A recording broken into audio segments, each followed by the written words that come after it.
Joanna, do you think we can restart? Yes, when you're ready to.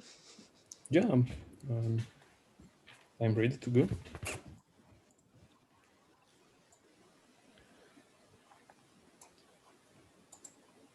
Me too. In pause.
Hello, everyone, and welcome back. We're now going to continue with our session 1 from the field to the table. But now we're looking specifically at more examples from the Betix Labs. So at this point, I hand over to Georgie. Please start your talk. Perfect. Good afternoon. I hope you all hear me well. And essentially, I have only 5 minutes, so it will be a quick talk. First of all, thanks for the organizers to do such a great job and to gather so many participants. It's great to see you all. Many of you are friends and colleagues, and at least we can get to work virtually. Not so bad. Could be better to be together like the last time in Barcelona, but oh well. Anyway, today essentially it's a collaborative work with colleagues from Madrid, from 2 universities, the Complutense and Politécnico. And essentially, I'll talk about the data from only one station, because it's a kind of a key station, GPS station. And with the main objective is to learn how it is slip. In these terms, it's a geodetic slip partition between the 2 faults, Alhama de Murcia and Palomares. Next slide, please. I think I cannot really move. If I move my mouse, you won't be able to see anything. But anyway, I hope it's all more or less self-explanatory. That red circle indicates the zone we are going to concentrate. This map you have already more or less seen similar from Maria. You more or less know that it's an area of slow deformation. We have lots of strike slip faults, some of normal faults, but not necessarily within that red circle. And next slide, please. And essentially, I don't know why, let's see if you go next, if the other photo also, yeah, exactly. Yeah. So the data, just people who some know, some don't know that, but what I'm presenting, most of the points are this SGPS, I call, it's a survey mode campaign style stations. There's a little photo as an example. And to the right, you see that relatively new continuous GPS station located in Sierra de En Medio, which will be the main topic of the current presentation. This is obviously a continuous station which sends data every day. Next one, please. And this was a figure from Ana Echevarria from our publication already a long time ago, 2013. But essentially, these are the data which we have collected through many years, almost at that time around 15 years. Now it could be 20 years of campaign data. All these vectors you see to the left come from the campaign observations every 3 or 4 years, more or less. Anyway, here we have the vectors, which is important to have a look. Is you see there is no point between the AMF, Alhama de Murcia fault, and PF, which is a Palomares fault. Essentially, in this particular publication, we supposed that most of the deformation, if not all, can be attributed to the AMF fault, which is more towards the northwest, and we were sort of ignoring Palomares fault. Obviously, we were conscious of this hypothesis, but since we had no data, we couldn't really do much more. And here to the right, you see like a profile to more or less see what was the relative motion between the two faults. And the numbers we were getting was about 0.8 millimeters per year, with quite a bit of error, like 50%, in terms of the compression, and even higher rate of left lateral motion between these two faults, but we were attributing it to only the Alhama de Murcia. Now the next one. This is essentially until now we haven't really been publishing. It's not published, this data. It's one of the first times that I'm presenting. These are the time series of this newly established Sierra and Medio GPS station. If you look at the dots, they start in the late 2016 and they continue all the way like 2 months or 1 month ago. No? Essentially, we have time series of 4 years, which is already enough to more or less with sufficient confidence resolve the issue of its motion or no. Next one. Sorry, Georgie, 30 seconds left. Okay. Exactly. And here we have a vectors, you know, it's a little bit confusing, but essentially the take-home message is that we need to not only work in the lab more, but we also probably need more field work to a little bit refine the problem. We have actually 2 sets of vectors, red and blue, and the red one is from the previous publication, as I showed before, 2013, and the blue ones are the newer results, which mainly Robert, one of the co-authors, has been analyzing, but it's not really finished yet. So the shorter ones are more recent and the red ones are more older. So next one, please. We will make a zoom into Sierra and Medio. And essentially you can see the green vector. It's about 0.8 millimeter per year motion. And of course, depending which vector we are going to compare it to, the red or the blue ones, the story can change. But essentially, what is really exciting that first of all, this point, which is in between the two faults, is surely moving.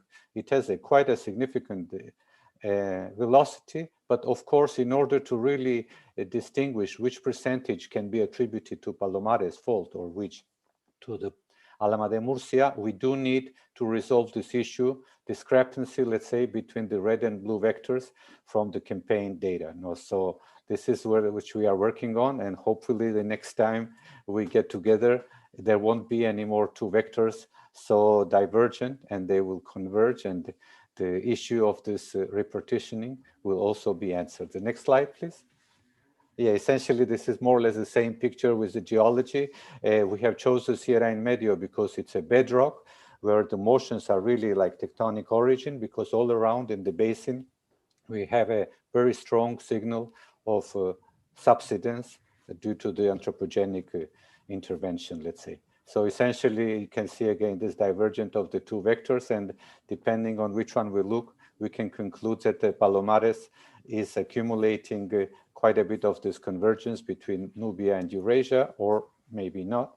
So it's important to sort of do more campaigns in the very near future, hopefully, and resolve this quite important issue, I think, for seismic hazard assessment as well. Next one. Sorry, George, can you? Okay, yeah, last one. You can. I already see the. Just to nice picture at the end of the last one. Okay, yeah. So essentially, thanks a lot. Here are the co-authors and the volunteers, which are usually students who do the campaigns. And as I said, since I didn't have definite results, conclusions are also very preliminary, and that's why more or less I skipped them. And hopefully, in the very near future, we will have more definitive conclusions. Thank you. Thank you, Jordi. We can move to the next presentation by Pablo Herrero Barbero. And I would ask, please, Jose Alvarez Gomez, be ready because you are the next one.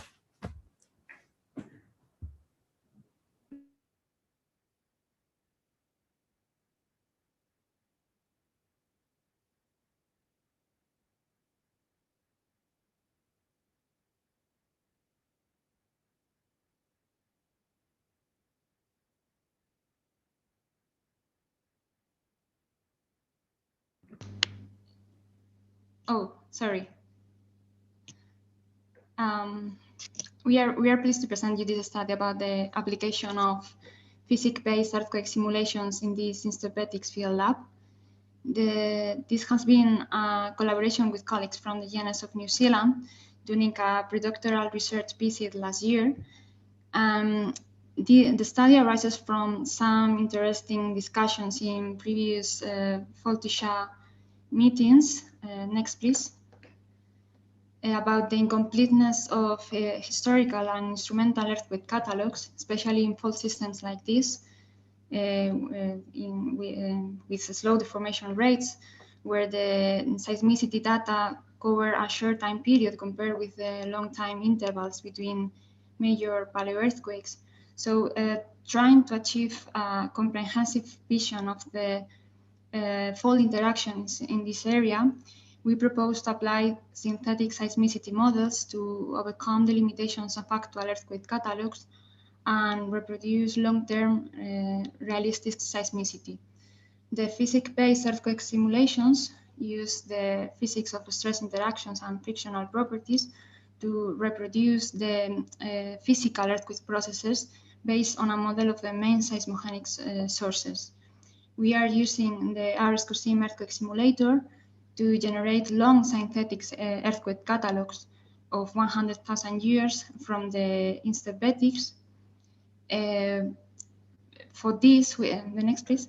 For this, we had the support of the RSQSIM code developer, the Dr. Richard Dinger from the University of California. Next. The fault model of the main faults in this system is based on geometry, long-term slip rates, and rates from data published and discussed in the context of this instarbetics working group.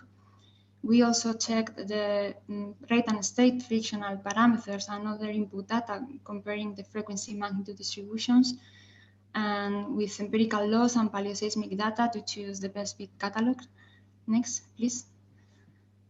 We obtained detailed statistics of simulated events and time between events. Firstly, we observed that for moderate earthquakes, the synthetic catalog has a good correlation with the annual rates calculated from the historical catalog. Then we wonder what would happen with the largest earthquakes. According to the synthetic catalog, all faults in the system are capable of generating earthquakes with magnitudes higher than 6, and it even show, in the next please, several events with magnitudes higher than 7, mainly located in Alhama de Murcia and Carboneras faults, with inter-event times of between 5,000 and 40,000 years.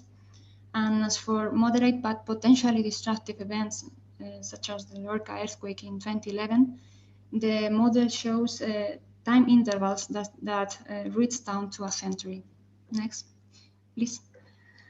The simulations also suggest the possibility of large earthquakes capable of propagating through different sections and nearby faults. All faults in the system would be able to propagate the rupture beyond the section where the earthquake is nucleated, but the synthetic model only shows ruptures of the total fault length in Alhama de Murcia, Carboneras, Carrascoy, and Los Toyos faults.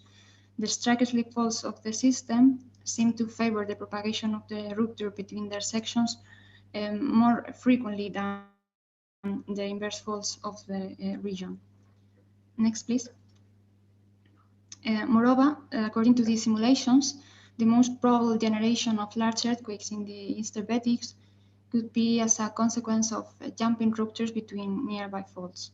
For example, several ruptures between Carboneras fault and southern Palomares, with a recurrence time of less than 20,000 years. We also observe multifold ruptures between Alhama de Murcia and Los Toyos fault, which seems to have a role of rupture linkage between the other faults of the system. Sorry, Paula, 30 seconds left. Okay, thank you. Finally, together with this, the next slide, please.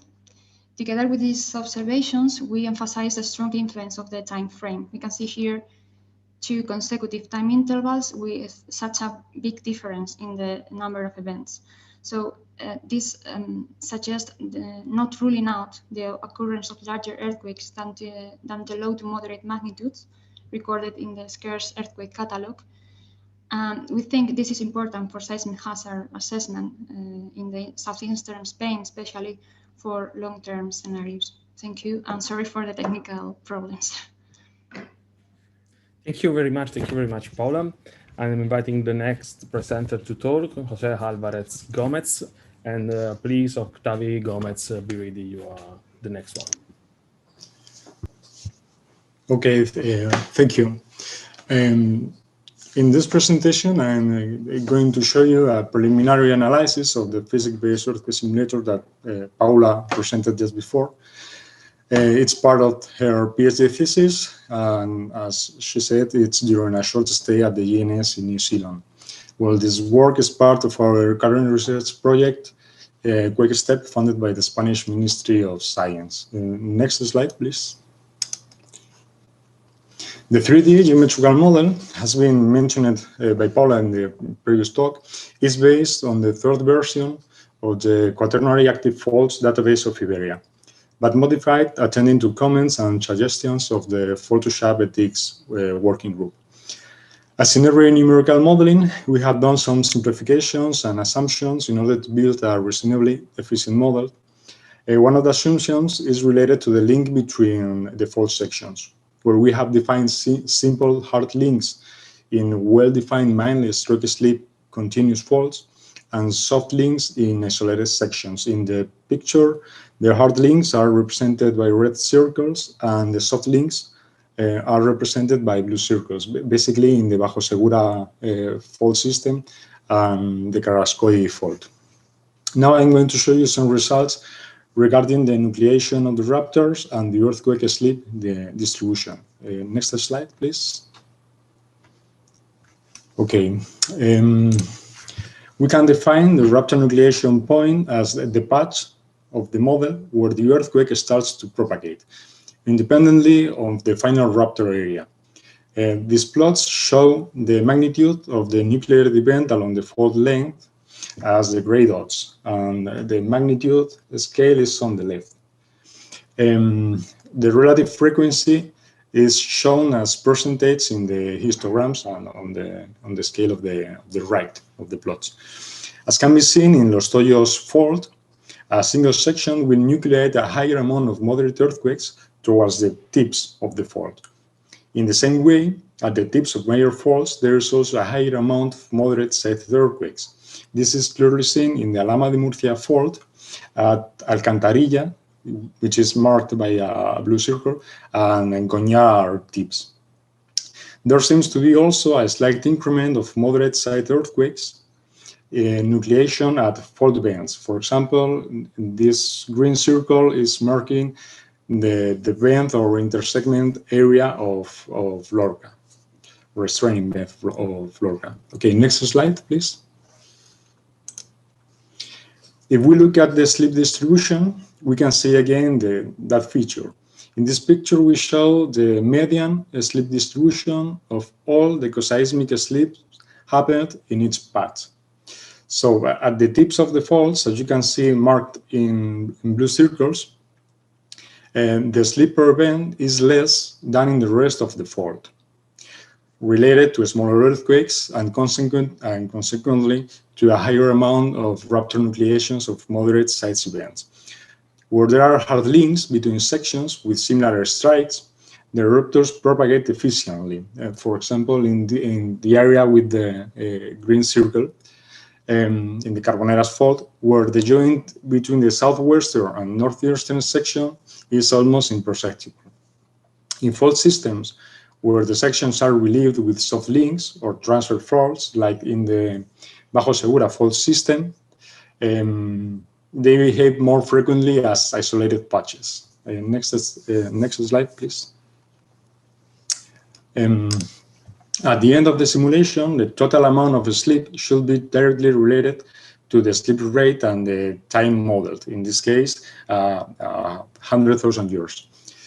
In these two examples shown in the picture, we see the Los Toyos fault and the Carboneras fault, one of the sections of the Carboneras fault, and some common features can be seen. For example, one of the features that are present in all of the faults in our model is a gradient in the total slip, which is dependent on the depth. This is related to the normal stress on the fault plane, being higher at depth and consequently being patches that need to accumulate a higher amount of shear stress to sleep. Sorry, Jose, you have 30 seconds. Okay, I'm finishing. Moreover, elliptical patch can be seen in the lower part of the fault, which is marked with the green ellipse. And this deficit can be interpreted as an elastic energy stored in the seismic cycle to be released during major raptors. And the next one. Finally, instead of conclusions, we have some needs to improve the Betic surface simulations that we would like to share with you, related basically to geological aspects or geodesical aspects. We need to improve our 3D geometrical model from geology and geophysics. We need better constraints on long-term slip rates from paleoseismology, but also from geodesy, like in the work of Gia. We need to improve our knowledge on fault zone frictional characteristics and rheology. We need to model longer synthetic catalogs, at least in the Betics, at least 500,000 years. And we need to add smaller faults and complexities of the fault surfaces in order to produce more realistic simulations. And that's all. Thank you very much. Thank you, sir. Thank you very much. We can move to the last presentation of the day on the Eastern Betic Shared Zone Fault2SHA Lab. So please, Octavi, you have 15 minutes and I will notify you 3 minutes left. Okay, I can share my screen, I've been told. Yeah, okay. Thank you. Okay, do you hear me well? And okay. So, okay, hello everyone, Octavi here. This afternoon I'm going to present you some of the work that we've been doing in the Fault2SHA Betics lab, which is part of my PhD. And I also want to acknowledge the collaboration of many many researchers from Europe and the United States, mainly France and in California and San Diego. Okay, so this presentation is actually two presentations that are separate. So I joined them into one, and then I have divided the presentation in two parts. The first part is the one that I present here, is a fault-based probabilistic seismic hazard assessment of the Eastern Betic Shear Zone. And the results are part of two publications from this year. One is not already published, but it's accepted. Okay, so I'm not gonna entertain a lot in the tectonic context because Maria and the previous presenters have introduced it very well, but I'm just going to say that this active tectonics context over the last decades, and especially the last few years, has motivated the development of a few paleoseismic studies that have allowed and have contributed to improve the knowledge that we have nowadays of this Eastern Betic Shear Zone fault system. And this makes it suitable for the inclusion of these faults into probabilistic seismic hazard assessments, such as the one that we present. This is important because it cannot be set for all of the faults in southeastern Spain. So this context is important. Okay, so moving on to the matter, for the source modeling, in our case, we have considered two different and separated hybrid models, which we call FM and FMBG, or background. The hybrid term means that each model contains a fault source part and an area sources part. And in this context, fault sources are modeled within the Eastern Betic Shear Zone buffer, which is the narrow area defined around the faults, as I show you here in the figure. And on the other hand, seismic potential is modeled as area sources outside of this buffer. This is done because only within this area, we consider that the fault data is of enough quality for inclusion into PSHA, and also because these are the main faults of the system. So in this context, no cutoff magnitude is set within the Eastern Betic buffer in order to distribute seismic potential between faults and areas or background. So instead, what we do is we consider that all seismicity happening within this area is related to the faults, or most of it related to the faults, depending on the model. For instance, in the FM model, which is the first one, we consider that all the seismicity happens related to the faults. And in the second one, the FMBG, we consider a portion of the seismicity to happen as background seismicity.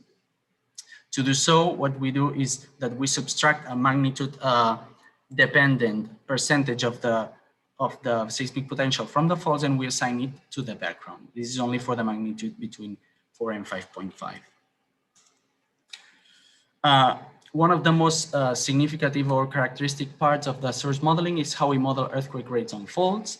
And in this case, we use a novel methodology that has been already introduced by UNA, which is called Sheriffs by Thomas Chartier and authors, in which we use geological fault data and we define different Raptor hypotheses to calculate the earthquake rates. In finite fault and multi-fault Raptor hypotheses at the scale of the whole fault system that range from single fault sections, single fault ruptures, which would be our hypothesis 1, as I present here in the figure. And also we have considered Raptors that can go up to include nearly a whole system Raptor from tip to tip, which would be our hypothesis 4. And the hypothesis 2 and 3 would be intermediate options in between these two. So with this hypothesis and using fault data from published studies, we compute with Sheriffs in order to obtain magnitude frequency distributions of each hypothesis.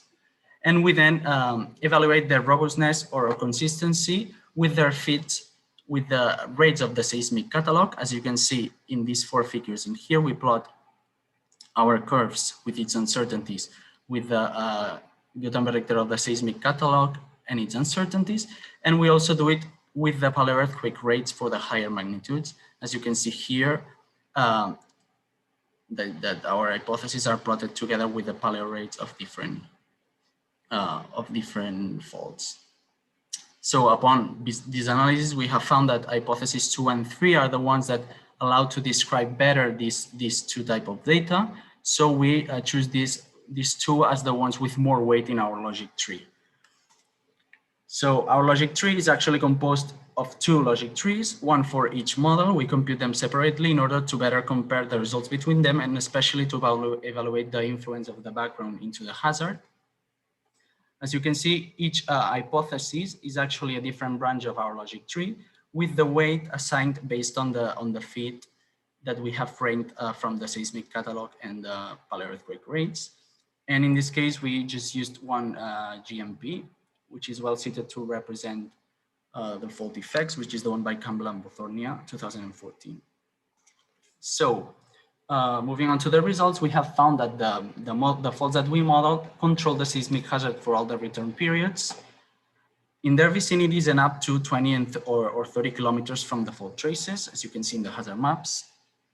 And maximum PGA values are actually located around the faults with the higher slip rates in the system. In this case, these are the Alhama de Murcia fault, which is located here near Lorca, where I point with the arrow, and also in Carboneras fault, which is this fault here near the city of Almeria. This fault influence is very clearly seen in the distribution of the PGA in the maps for all return periods, and also in the disaggregation figures that I present here, where you can see that the most part of the contribution for the selected sites is from the faults that are nearby. And also in the cases where the sites are located to very lower slip rate faults, such as it is the city of Pera, here in the map, located close to a very lower slip rate fault, the contribution is not from these sources. And also our model suggests that including a background in one of the models does not cause many changes in the hazard, and actually the results are fairly similar. The PGA increments are less than 0.1 Gs. Okay, so as I have said, the hazard results are really dependent on the slip rate of the faults, and this is very clearly seen when we compare our hazard maps with the ones obtained using only areas as seismogenic sources. As you can see here in this map, and especially in the cross sections below, where actually the highest PGA increments happen around the faults with the higher slip rates. And also the slip rate uncertainty is very important because in higher slip rate faults, the variations of slip rate within its uncertainties cause more significant PGA variations than for the same return period, but in lower slip rate faults, such as this Palomares fault in this case. Okay, here you can see Alama de Murcia fault, which has a very much or a relatively high slip rate.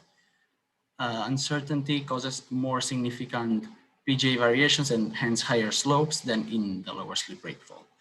So this slip rate, let's say, problem or casuistics is very important and should be taken into account in our study area because paleoseismic research is actually heterogeneously distributed. And in fact, lower slip rate faults are the ones that concentrate less paleoseismic studies, which could imply that our hazard results may be biased towards well-studied faults. This should be taken into account. And then we think that it's critical to constrain these parameters, these slip rates in these less studied faults in order to check if the hazard results that we obtain are correct or reliable. And also we have found that in most of the well-studied faults in our area, the paleoseismic research actually focus only on single fault strands, despite these faults having more than one strand active. So this is the case of the central segment of the Alama de Murcia fault, which leads me to the second part of my presentation in which I will explain the paleoseismic study that we have developed there in order to account for these branches that are unaccounted. Okay, so the segment that we studied is the central segment called the Lorca Totana. And in this segment, the fault is split into 5 main branches that are affecting different generations of alluvial fans, as you can see in this figure here. But previous paleoseismic studies in this site, actually in this area, actually focused only on the middle branch, which is this one in here, where lateral slip rates have been inferred of around 1 millimeter per year. So in order to account for other branches, we have performed trenching in 4 of the 5 branches, 3 of which were unstudied to date.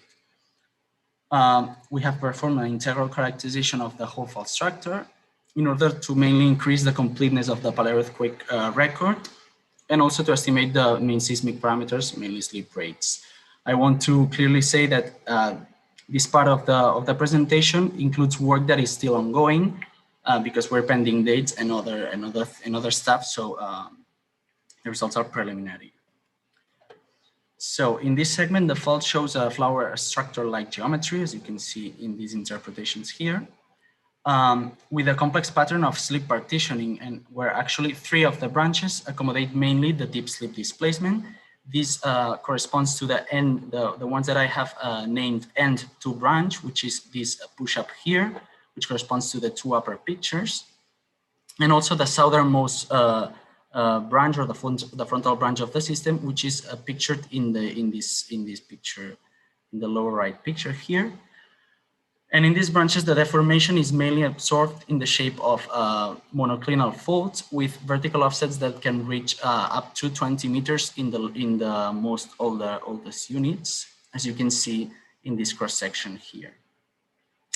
Also, on the other hand, we have found evidence of 2 other fault branches that accommodate or seem to accommodate mainly the stripe slip component because the deformation is expressed mainly in the shape of vertical fracturing, smaller vertical offsets, and also inconsistency in the unit thicknesses at both sides of the faults, which supports this lateral movement. Sorry, Octavio, you have 3 minutes. Okay. Okay, so if we look at the in the left, you can see that we have interpreted the structure in depth. This is not supported on any geophysical data because we don't have it, but we think that all of these branches might meet at depth and are part of the same structure. So geophysical data is needed to corroborate this. Okay, moving on to the trench data. We have found evidence of recurrent quaternary activity in all of the branches that we have trenched, which are 4. and we have found evidence of paleoearthquakes in all of them. In these two trench logs that I show you here, these are from two trenches in the two northernmost branches. We have found evidence of 5 paleoearthquakes in each one. But since we still have no dating results in here, we cannot correlate them. But these dates are actually ongoing, so we think that we will be able to establish an event chronosequence in the future. And if we move to the south, if we go to the middle branch, which is the one that has been previously studied, there we have extended a trench into a really big trench in order to increase the paleoearthquake record. And we have found evidence for a maximum of 15 paleoearthquakes, which might be one of the largest paleoearthquake records in Southern Europe. And previous dating suggests that 12 of these events have happened in the last 54 kiloyears. And if we move on to the southernmost branch, which is the frontal one, there we have found 5 paleoearthquakes since 20 kiloyears. The last one being in the Holocene posterior to 8.5, 8.6 kiloyears based on radiocarbon dates. Okay, in the trenches, we have also measured, performed an analysis of vertical offsets in order to calculate the preliminary vertical slip rates using previous datings in previous studies, and also the few ones already available in this one. This has been done only for 3 branches, which were the ones that have enough vertical displacement to perform this analysis. And as you can see, the vertical slip rate values obtained are not very high if we look at an individual fault branch, but we think that an integral characterization and adding all of them up would imply a reassessment of these slip rate parameters and maybe provide higher slip rate values than the previously ones anticipated. And this is important for the source modeling in PSHA. We also think, and moving on to future work, that the forthcoming mainly OSL datings that we have in progress will allow for the refinement of all of these parameters, especially in the ones that are very low because they are average for the long term. We are also very aware that the lateral slip rates are not quantified in our study. So 3D trenching is needed in those branches where it has not been performed, which are all except the middle one. And also we think that it's important to focus on branches not reached in this study. And also very fast, to sum up, we think that an integral characterization of all the branches in the faults with complex geometries such as the ones that I have showed you is very important for the source modeling in PSHA mainly, because fault parameters from single branches could actually be underestimating the whole fault seismic potential. And also, moving to the first part, of my presentation, I think that constraining fault parameters, mainly slip rate with paleoseismic approaches, mainly in these less studied faults, is vital to understand their activity, especially when this lack of study is causing or could cause a bias in the seismic hazard results towards the more well-studied faults. So that is all. Thank you so much. Thank you very much, Ottavi. Thank you very much. So we are 5 minutes late, but I think we have still 5-6 minutes for question before starting with session 2. So please, Bruno, I don't know if you want to summarize some questions, because I saw the chat has been very, very active, or there are some unresolved questions you want to pose to the authors. Yes. Yes. As you said, many questions are in the chat and also some answers. So we will try to collect all the questions in some minutes. It's in a document that we will share in our website in the next few days. But we have some few questions not answered. The first one is for Joanna, and I think it's a big question, because it's to what extent are the simplifications obscuring fundamental characteristics and complexities of the fault surfaces that influences the rupture characteristics? And this is from Jose. Hi, yes. Yeah. This is a big question, an important one. And what I'd say is what we really have tried to do is make sure that we've included as much detail as possible. So, you know, we go from 312 traces to 89 faults and then 43 or 44 master faults. Although these simplifications will be, I don't think it's too much of an issue, because we only simplify the traces if it's absolutely necessary. So for example, where we have overlapping traces at the surface, then we need to simplify the geometry so they join. But what we don't do is simplify the primary data in the database. We show all the point data and we show that trace level mapping. At the moment, though, it's a question more of, how much detail can we use in the modeling? And so I think we need to make sure that we're showing the data at a low resolution as well, so that it can be incorporated in the modeling. We have actually got some papers where we've looked at the various simplifications. So I appreciate I don't have time now to go through all of that. Perhaps I'll send some of that with you and have a second conversation. But we have measures, those surface detailed measurements. We have 468 strike measurements, for example, 290 slip vectors. And because we show these with their coordinates of exactly where they're measured, these are within 5 meters or so of where they're measured, it is possible to use the data at that detail. Now we need to worry about the models. And I think that's a whole discussion. Perhaps that's something we can discuss on day 3, is actually looking at the scaling issue. I don't want to take up everyone's time now. So we will discuss that further on day 3, I think. Okay, thanks, Joanna. Then we have a question for Una. And is, did you consider the different lithologies that the faults are crossing to estimate the participation to the typological risk? No. So here the answer is easier. But I mean, we actually, in the hazard calculations, we didn't even consider local site effects. We just considered raw. It was a methodological talk to show you what can be done.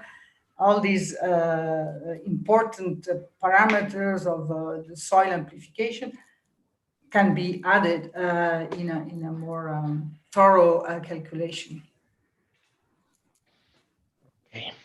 Okay, thanks, Una. And then we have a question from Una to Paola. Is what does the synthetic frequency magnitude distribution look like for the entire system?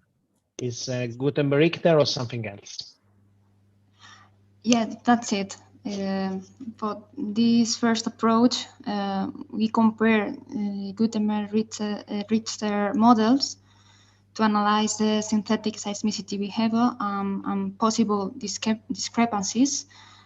And as Maria asked before, we also analyzed the resulted seismicity models with other empirical laws and rupture area magnitude relationships to compare all the results. Of course, we found some discrepancies in some range of magnitudes, but then we analyzed the best fit catalog based on the data we have right now. Of course, we would like to add the possible uncertainties in these models to better constrain the Gutenberg-Richter models in all the magnitude range. I don't know if the question is in this. I think so. And sorry, Bruno. Yeah. I mean, sorry. Can I talk or maybe not? I don't know. What did we decide? Can we talk? No, sorry, No, Bruno. okay, I don't talk. I have the bad job to stop this interesting discussion, but time for question is yes. If we have another minute, Francesco. Okay, for a very quick question. Yeah, it's a question for Octavi and Sandabs from Georgia about slip rate variation and the order of submission per year. So about, you think geological slip rates can never be resolved with this precision? I assure you that the geodetic rates, which are supposedly more precise, have an error of at least 0.1 millimeter per year. Yeah, I don't think so. I don't think that we can give this kind of precision. I think that GIA refers to one of the slip rates in one of the branches in the northernmost branch that I presented, and that is just a theoretical slip rate based on the vertical offset that we measured and the age of a very old unit that we have considered, but we have no datings here. So when these come, of course, I think that we won't be able to provide this kind of precision with the slip rates. But it is the number that I have obtained with the calculations of the slip rate and its error. So yeah, good point. Okay, thank you. I think we can continue the discussion during the third day of the workshop. Please do not forget that the 2nd of December, we will have the third day and it's devoted only to discussion. So I'm leaving the virtual chair to Joanna for the starting of the session 2.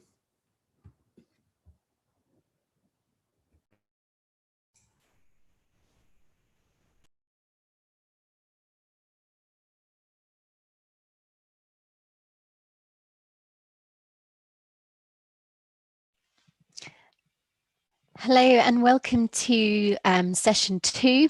In session 1, we saw about the progress that we've made in the Fault2SHA laboratory so far and some of the work that's come out of that. We now want to look at fault data processing and hazard modeling and sharing fault data in general. So I'm going to invite first